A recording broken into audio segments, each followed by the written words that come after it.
Mirzə İbrahimov, Pərvanə. 1-ci fəsil. 1870-ci ilin aprel ayının ortaları idi. Tiflisdə bahar nəfəsi duyulurdu. Xüsusən şəhərin yuxarı hissələrində, dağ döşlərindəki evlərdə hava o qədər yüngül və ətirli idi ki, insan nəfəs almaqdan doymurdu. Novruz bayramından 3 həftə keçdiyinə baxmayaraq, bəzi evlərin taxçalarında hələ də bayram şirnisi qalırdı. Həyət bacada uşaqların əlində boyalı yumurtalar gözə dəyirdi. Pəncərələrin qabağına, ləmələrə düzülmüş nəlbəkilərdə və piyalələrdə artıq solmaqda olan səmənilər görünürdü. Az-çox varlı evlərdə qız-gəlinin barmaqlarından bayram xınasının parıltısı çəkilməmişdi.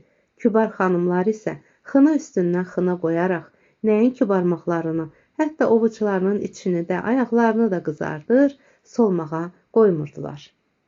Şəhərin cənub-qərb hissəsində hündür qayaların üstündə balaca, kasıb evdə yaşayan ailələr də bayramı sevinclə qarşılamışdılar. Lakin buradakı arvadların və uşaqların əlində bayram günləri qoyulmuş xınanın ancaq alatala izləri qalmışdı. Evin balaca bir həyəti vardı.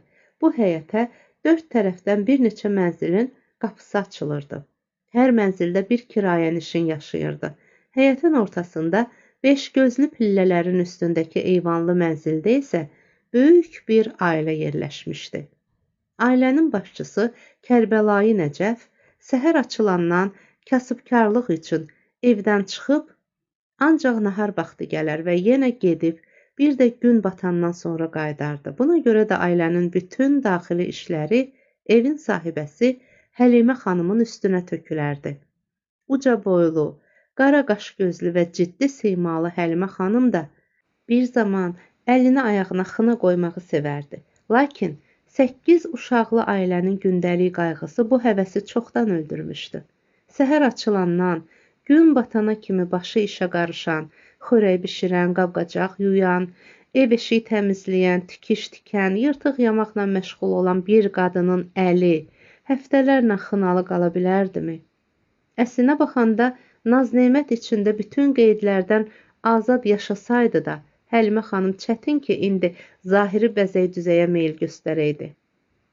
O gəlinlik zamanı yanağına ənni kirşan da vurmuş, gözlərinə sürmə də çəkmişdi. Hətta bütün bunları elə incəliylə, heç bir bayağılığa yol vermədən yerinə yetirərdi ki, taytuşları ona həsəd aparar, kənardan baxanları isə elə güman edərdilər ki, üz-gözünün təbii rəngidir. Lakin yaşa dolduqca bu həvəslər keçmişdi. Həlimə xanımın ürəyində anadan gəlmə həssas bir duyğu yaşayıb artırdı. Bu duyğu ona hər şeydə mizan gözləməyə sövq edirdi. Həyata, insanlara həssas, gözü açıq baxan bu qadın bircə şeyin nə vaxt gəlib keçdiyini hiss etməmişdi. O da onun cavanlığı idi. İndi cavanlığını bir xülya, bir yuxu kimi xatırlayırdı. Sanki o bircə bahardan ibarət olmuşdu. Xoş bir səhər yeli kimi hiss olunmadan gəlib sovuşmuşdu. Keçdiyi yollarda isə saysız-hesabsız qeydlər, qayğılar səpələnmişdi. Həlimə xanım sinəsini mərd-mərdanə bu qayğılara sipər etmişdi. Kərbəlayı Nəcəf Həlimə xanımın təbiətini və xasiyyətini elə birgə yaşadıkları 1-ci ildə hiss etmişdi.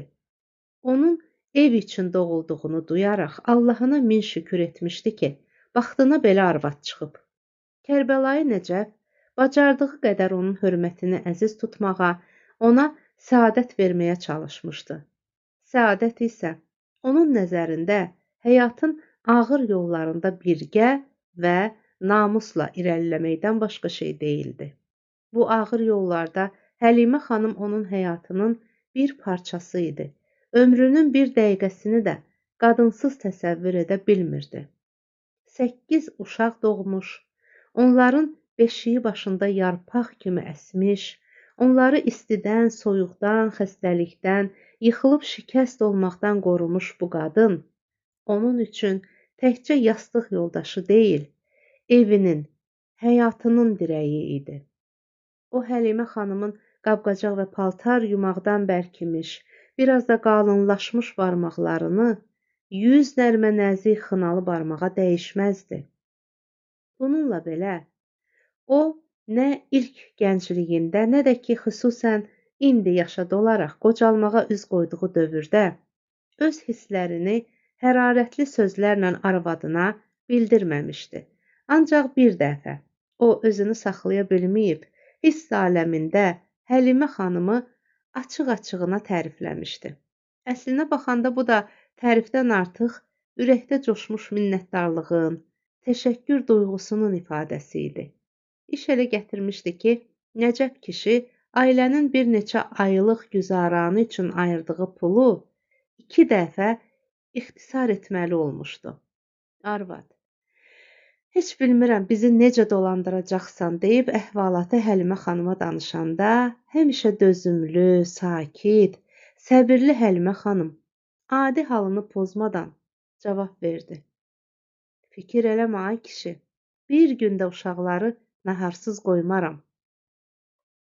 Doğrudan da Nəcəf kişi hər gün evdə isti xörək asıldığını, arvadının hiss olunmayan müstəsna bir qənaətlə ailəni idarə etdiyini gördükdə, ürəyində ona əhsən söylədi.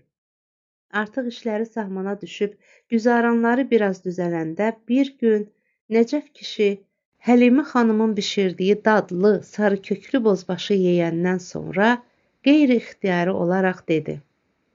Yaxşı arvadsan Həlimə xanım, nəcabətlisən, bərəkətli də əlin var, bir günümüz sənsiz olmasın. Həlimə xanım bu minnətdarlığın cavabında qara gözlərini süzdürüb, səadətlə ərinə baxdı. Nəcəf kişi bundan sonra dönə-dönə ürəyində oyanmış razılıq və səadət duyğularını bir daha dilinə gətirmədi.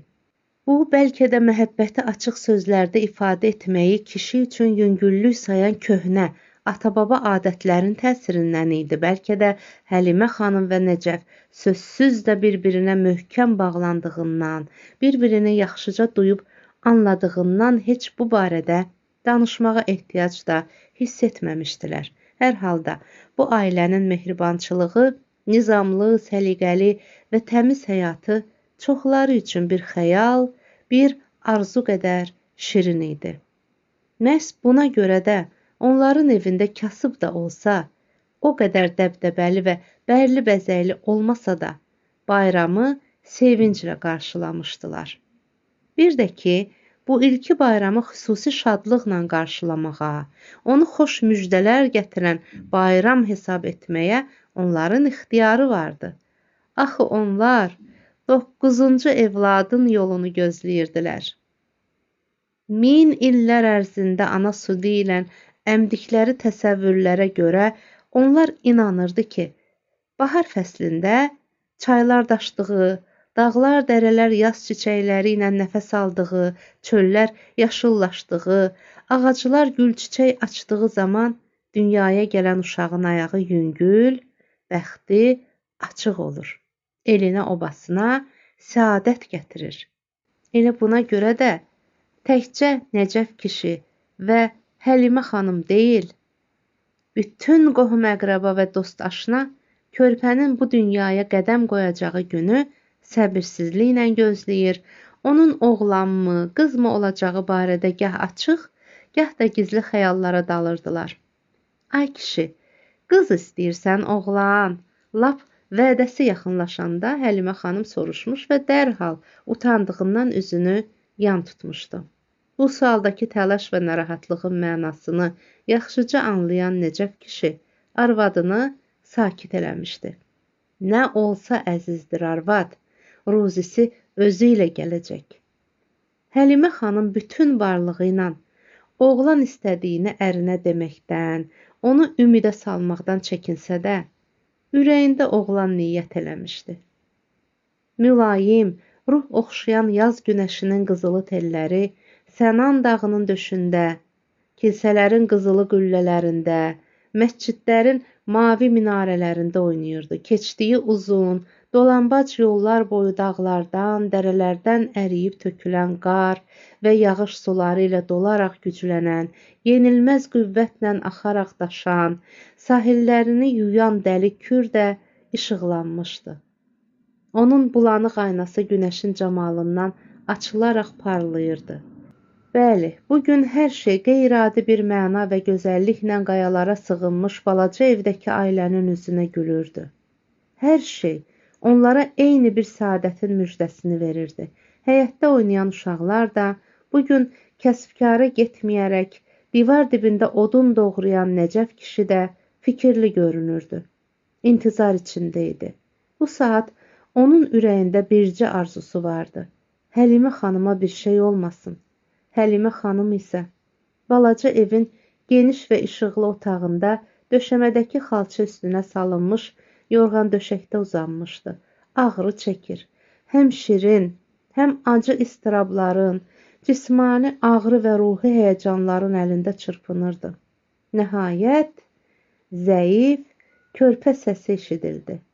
Hər yanı sevinç bürüdü. Hamı bir-birinə dəydi. Yaşmaq tutmağı da unutmuş cavan gəlin tez həyətə qaçdı. Nəcəf əmi, muştuluğumu ver, oğlun olub. Qonum, qonşu Nəcəf kişini təbrik etdi, ona göz aydınlığı verdi.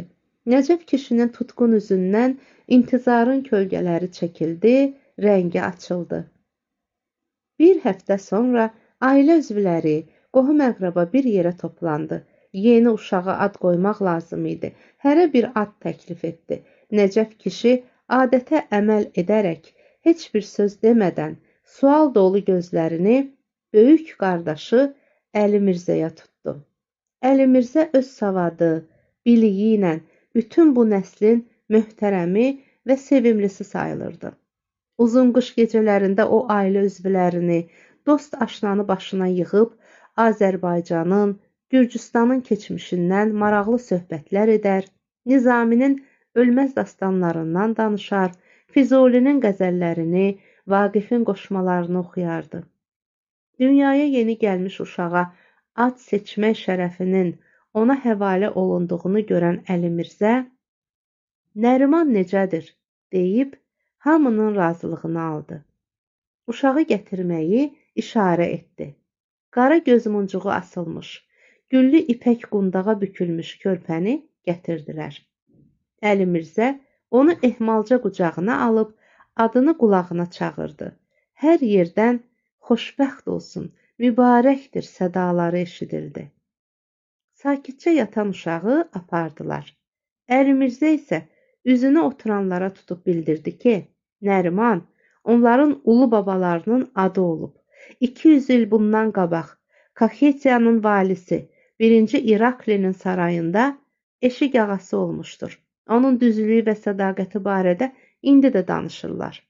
İnşallah böyüyər, adına layiq igid olar. Öz kəmalı ilə babası kimi ad çıxardar. Şöhrəti mahalı tutar. Hər tərəfdən amin, amin, inşallah səsləri ucaldı. Bu hadisə 1870-ci il aprel ayının 21-də, yəni Nərimanın doğulduğundan 7 gün sonra baş vermişdi. Həmin il aprel ayının 22-sində isə Tiflisdən çox-çox uzaqlarda, Volqa boyundakı Simbirsk şəhərində şimalın soyuqları təzəcə sınanda, torpaq yazın ilıq nəfəsi ilə yenicə oyanmağa başladığı zamanlarda Ulyanovlar ailəsində bir körpə dünyaya gəldi. Onun adını Vladimir qoydular. O zaman heç kəsin ağlına gəlməzdi ki, körpə böyüdükcə onun taleyi bəşərin taleyi olacaq. Heç kəs bilməmişdi ki, həyatın dolaşıq yollarında bir gün Nəriman Vladimirlə görüşəcək. Müqəddəs bir inam, sönməz bir məhəbbət və insaniyyət duyğusu ilə onu sevəcək, son nəfəsinə qədər ona sadiq qalacaq. Günün batabat zamanı idi. Sənan dağının kölgəsi artıq Tiflis şəhərinin üstünə almışdı. Qayalara sığınmış balaca evin eyvanından günəşin son telləri çəkilib getmişdi. Qoyun quzu, malqara çöldən qayıdırdı.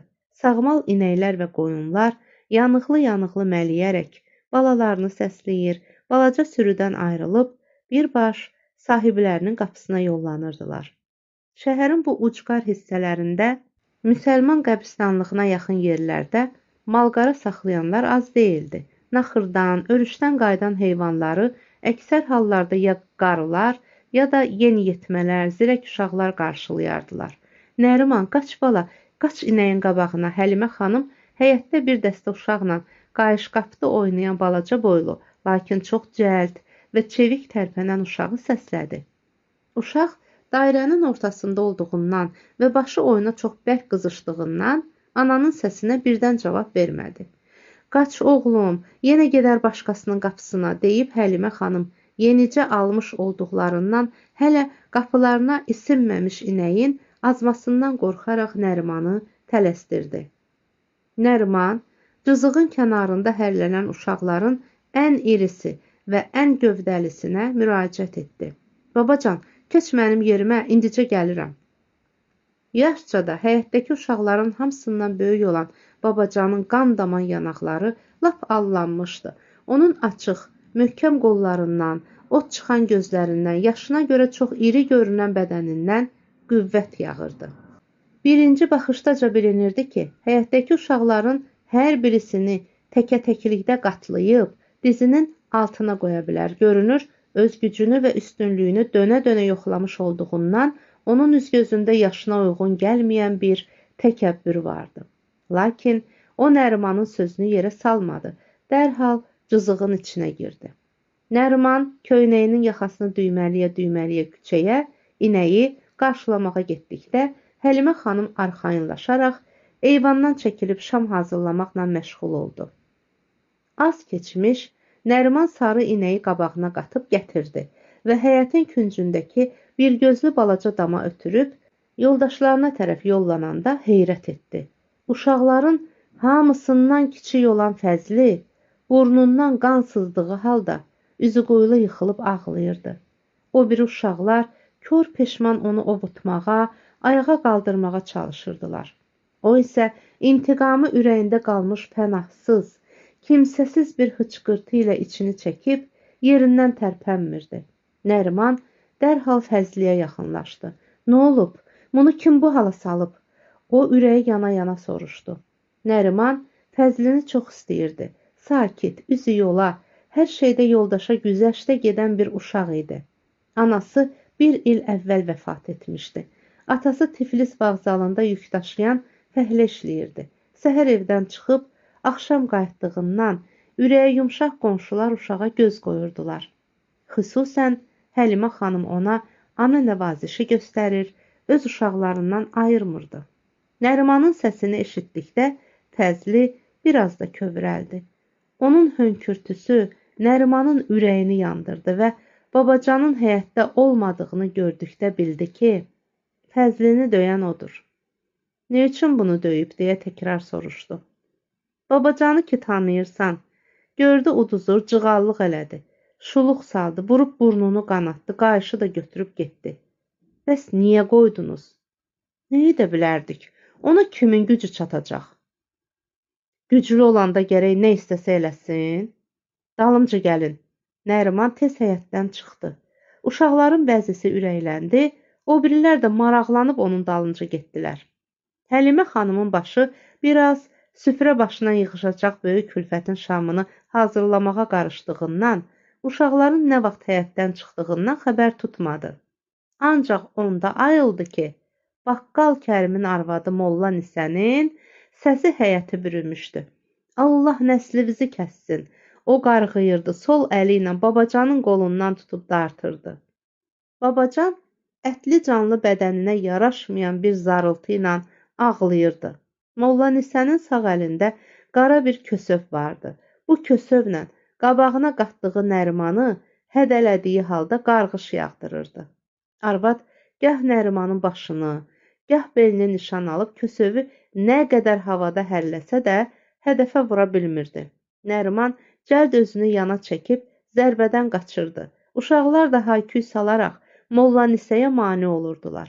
Bu səsküyə tələsik eyvana çıxan Həlimə xanım soruşdu. Nə olub ay Molla Nisə? Molla Nisə yaxası cırılmış, başının tükləri pırtlaşmış, üst-başı toz torpağa batmış və hələ də ağlamaqda olan babacanı göstərdi. Nə olacaq? Bir gör uşağı nə kökə salıblar. Hamısını da eləyən sənin o bu mürdəşir yumuş qədəndir. Nəriman köynəyinin yaxası qanlı olan balaca, zəif Fəzlini göstərdi. Bəs səninki bunu əzəndə yaxşıdır? Gör Fəzlidən nə qədər böyükdür. Utanmır. Boy, bir zəiflərin havadarına bax. Vallah bir dua oxuyaram. Bir cadu elərəm, eviniz eşiyiniz yerlə yeksan olar deyib Molla Nisə yenidən qarğış yağdırdı. Həlimə xanım özünə məxsus təmkinlə onu sakit eləməyə çalışdı. Qələt eləyib, ay Nisə bacı, uşaqdırlar, dalaşarlar da, barışarlar da. Atası gələr, deyərəm cəzasını verər. Bağışla bizi. Bizim də başı papaqlığımız var. Baxarsınız, deyib Molla Nisə babacanı dartaraq həyəti tərk etdi. Şam zamanı arvadının tutqun, Nərimanın çox fikirli olduğunu görən Nəcəf kişi nə qədər soruşdu ki, nə olub? Bir şey öyrənə bilmədi. Nəriman anasına baxıb susdu.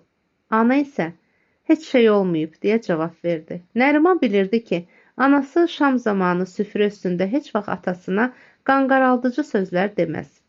Sonra hamısını açıb deyəcək. Bugün də elə oldu. Şamdan xeyli sonra çay içiləndə Həlimə xanım əhvalatı ərinə nəql etdi. Ata xeyli fikrə getdi. Başını qaldırıb, istəkli oğluna bir söz demək ona ağır gəlirdi. Elə beləcə üstündən də keçə bilmirdi. Nəriman doğrudan da ailənin istəklisi idi. Son beşiyə məhəbbət bir çox xalqlarda olduğu kimi, Azərbaycan ailələrində də o zaman nəinki nəsillərdən gələn bir adət şəkli almışdı, həm də bir qədər xəyali təsəvvürlərlə bağlı idi. Xalq nağıllarında, rəvayət və hekayələrində qardaşların ən kiçiyi daha gözü açıq, zirək və qeyri-adi istedad sahibi kimi, bacıların da ən kiçiyi daha gözəl, daha şirin və bacarıqlı təsvir olunmuşdur. Həlimə xanım və Nəcəf kişi Nərimana yalnız bu təsəvvür və adətlərin təsirinə görə daha çox diqqət yetirmirdi. Bir də ona görə ki, o, evin ən kiçiyi, deməli, ən zəifi idi. Onu böyüklərin və güclülərin təzyiqindən, üstünlüyündən qorumaq lazım gəlirdi.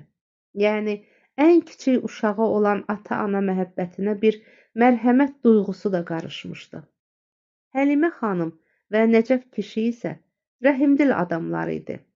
Uşaqların şən gülüşünü həyatın böyük neməti sandıqları üçün onların göz yaşına dözə bilmirdilər. Nərimanı isə sevməmək mümkün deyildi. Hər halda ata və anaya elə gəlirdi ki, onun iri, qara gözlərində qeyri-adi bir işıq var. Lap körpəlikdən bu işıq görünməyə başlamışdı. O, fəhmlə, qəribə bir diqqətlə ətrafa baxırdı, deyilən sözlərin mənasını dərk etməyə çalışırdı. Böyüdükcə iti hadisəsini və gördüklərini tutuşturmaq, müqayisə etmək qabiliyyətini büruzə verirdi. Bütün bunlar gündəlik məişətin min bir hadisəsində ata və ananın gözünə dəydiyi üçün onlar bu uşaqla bir çox gələcək ümidlərini bağlamağa başlayırdılar. Buna görə də ona nadir hallarda acıqlanırdılar. Yanlış hərəkətlərini sakit, mülayim sözlərlə ona qandırmağa çalışırdılar. Birinci dəfə oğlunun dalaşdığını görən ata, onunla necə rəftar etmək barədə düşünürkən, qardaşı Əli Mirzə qapıda öspirərək içəri girdi. Salamlaşıb oturdu və kənarda bikef durmuş Nərimanı yanına çağırıb başını sığalladı. Nə eləmisən, ay gül oğlan? Cavab gözləmədən üzünü qardaşına tutdu. Gülə-gülə əlavə etdi. Baqqal Kərim kəsmişdi qabağımı. Ucunu alıb, getdi ucuzluğa. O ki var deyindi. Əmisinin səsindən, zarafatyana danışığından Nəriman hiss etdi ki, yaxşı müdafiəçisi var. Lakin əmisi bikef atasına və anasına baxıb getdikcə tutuldu. Uzun müddət heç bir söz demədi. Otaqda ağır bir sükut əmələ gəldi. Bu sükut Nərimanı dəyirman daşı kimi əzirdi. Nəhayət əmisi dedi: "Yaxşı olmayıb. Adam qonşu ilə yola gedər." Nəriman çaşıb qalmışdı. "Əgər qonşu pisdirsə, onunla necə yola gedəsən?" deyib soruşmaq istəyir, lakin qorxurdu ki, bu sözü böyüklərin xoşuna gəlməsin. Susub dururdu. Onlar isə bir cavab gözləyirdilər. Gözləyirdilər ki, Nəriman günahkar olduğunu boynuna alsın, bir də belə şeylər etməyəcəyinə söz versin. Buna da Nərimanın dili gəlmirdi. Sükut hamısını əzdiyi, cana gətirdiyi yerdə bayırdan səs eşidildi. Atası da, anası da, əmisi də və bütün evdəkilər də dərhal ayağa durdular. Atası irəli gedib qapını açdı. "Buyurun, buyurun müəllim." O gələni hörmətlə qarşıladı. İçəri orta boylu, gur saçlı, boynu surtuqlu, təmiz geyimli bir kişi girdi. Onu görən kimi Nərimanın rəngi açıldı. Sahib müəllimin bu evdə ən əziz qohumdan da artıq hörməti vardı. Elə bir məsələ olmazdı ki, Nərimanın atası və ya əmisi onun məsləhətindən çıxalar. Nərimanın nəzərində isə o, qeyri-adi bir adam idi. Hər şeyi bilirdi, hətta daşların da dilini. Özü də elə yaxşı adam idi ki, onu ancaq ana ilə müqayisə etmək olardı. Əlbəttə, birinci ana, sonra o. Müəllimə yuxarı başda qırmızı döşəkçənin üstündə yer göstərdilər. Dirsəyinin altına mütəkkə qoydular. Müəllim oturandan sonra başqaları oturdular.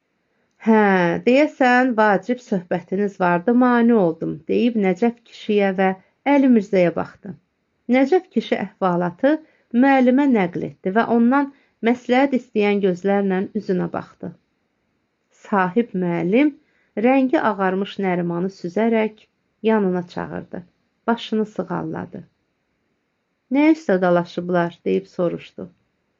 "Qoy özü danışsın," ata fikirli-fikirli oğluna baxdı. Müəllim üzünü Nərimana tutdu.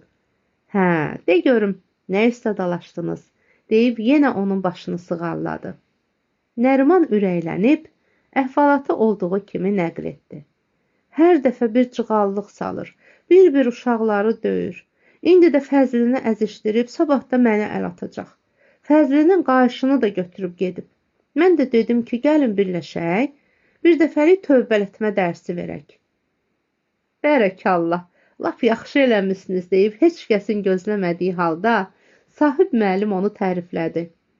"Bundan belə də kim həyasızlıq elədi, cavabını ver. Gördün bir zəifi əzirlər, bacardığın yerdə havadar dur." Sahib müəllimin sözləri hamını və hamıdan artıq Həlimə xanımı vahiməyə salırdı. O qorxurdu ki, uşaq bu sözləri pis başa düşsün, böyüyəndə davakar olsun, həyatın dolaşıq yollarında yerli yersiz özünü od içinə atsın. Lakin o, müəllimə etiraz etmədi. Üzünü Nərimana tutub dedi: "Bundan belə davakar uşaqlarla oynama." "Biz oynamırıq. Babacan özü gəlib qoşulur, əl çəkmir. Sonra da başlayır davaya." "Siz də başa salın, deyin ki, dava eləmək yaxşı deyil." "Ay Həlimə bacı," sahib müəllim güldü. "Yasin oxumaqla, donuz darıdan çıxsaydı, dünya çoxdan düzələrdi. Uşağı çox da nərmə-nazik öyrətməyin. Qoyun biraz diribaş böyüsün. Həyatda elə canavarlara rast gələcək ki, üzü yumşaq görsələr basıb diri-diri yeyərlər." Həlimə xanımın bu sözlərdən vahiməyə düşdüyünü duyaraq müəllim əlavə etdi. "Mən demirəm ki, ağızdan tikə qapsın. Yox, insan olan həmcinsinə zülm etməz, bacardığına yaxşılıq elər. Amma zülmə də dözməz, yamanlığa da baş əyməz." Hər dəfə sahib müəllim ağzını açıb söz deyəndə, Nərimangilin ailəsində böyük də, kiçik də diqqət kəsilib qulaq asardı. Hətta bu nəslin ən bilikli və ağıllı adamı sayılan Əli Mirzə də müəllim danışanda susub qulaq asır, qeyri-adi bir maraq göstərirdi. Müəllimin özünə deyil, dalınca da bu ailədə ancaq yaxşı söz danışardılar. Onun ayrıca nüfuz və qiyməti vardı. Müəllim də bu ailəni özünə məhrəm və dost sayırdı. Zövq, səviyyə və anlayışları etibarilə bir çox cəhətdən ayrılsalar da, müəllim düzlükdə, təmizlikdə onlara inanırdı və buna haqqı vardı. Sahib müəllim Nəcəf kişigildən bir məhəllə aşağıda, daha yaraşıqlı və abad mülkdə mənzil kirayə etmişdi. Təbiidir ki, Peterburqda təhsil alıb qayıtmış, çadıra örtük bilməyən Avropa geyimli bir müsəlman arvadı ilə onun ziyalı oğlunun sədası bütün məhəlləyə və şəhərə yayılmışdı. Onlar Tiflisə gəldiyi il Nəriman 8 yaşın içində idi. O da sahib kimi, Hürü xanım kimi nadir adamlara maraq dolu gözlərlə baxırdı. Həm zahirən, həm də ədəb ərkanı ilə adamda hörmət oyadan sahib müəllimə rast gələndə Nəcəf kişi də başqaları kimi böyük hörmətlə salam verib keçərdi. Müəllim də hər dəfə onun salamını alıb ötərdi. Lakin şəxsi tanışlıqları yox idi. Bir təsadüf onları ömürlük olaraq yaxınlaşdırdı. Soyuq bir qış günündə sahib müəllim qeyri-adi həyəcan və şaşqınlıq içində şeytan bazara gəldi. Nəcəf kişinin bazar ağzındakı balaca dükanına yaxınlaşıb bir cüt qalın yorğan üzü aldı. Fikri dağınıq halda nə isə soruşdu. Malın pulunu verib iri portmanatını tələsik cibinə qoydu. Yorğan üzlərini büküb portfelinə yerləşdirərək getdi. Nəcəf kişi xeyli sonra dükanın qabağını süpürəndə müəllimin dolu portmanatını yerdə, məhəccərin altında gördü. Tez götürüb evlərinə apardı. Məlum oldu ki, anası Hürü xanıma bəlkə soyuq dəyib, xəstədir. Nəcəf kişi fürsət tapıb ona təsəlli verdi və portmanatını özünə qaytardı. O zaman müəllim Nəcəf kişiyə heç bir söz demədi. Lakin bir həftə sonra gəlib onu tapdı və qapaqlı iri cib saatını göstərib dedi. Bu da portmanatın içində idi. Özü də çox qiymətli saatdır. Məsələ pulunda deyil. Bunu mənə Peterburq Universitetinə əla qurtardığım zaman sevimli professorum bağışlayıb. Mənim üçün əvəzsiz şeydir.